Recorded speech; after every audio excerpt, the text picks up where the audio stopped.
So today I want to show how to export a video in Kdenlive.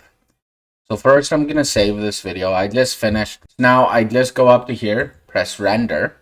Will pop up, MP4, whatever. I can make it into a MPEG, Matrovus, WebM. Then here it's saying videos. Now I want to go save it in a different area. So I go here, FreeCAD create in letters. There's this one. And then I usually add an underscore final. And click save. And then click render to file. Now it's going to take a few minutes. I'm here with a different video. I just want to show that you can also go Control, Enter, and it brings up the render place too. That's how you do it.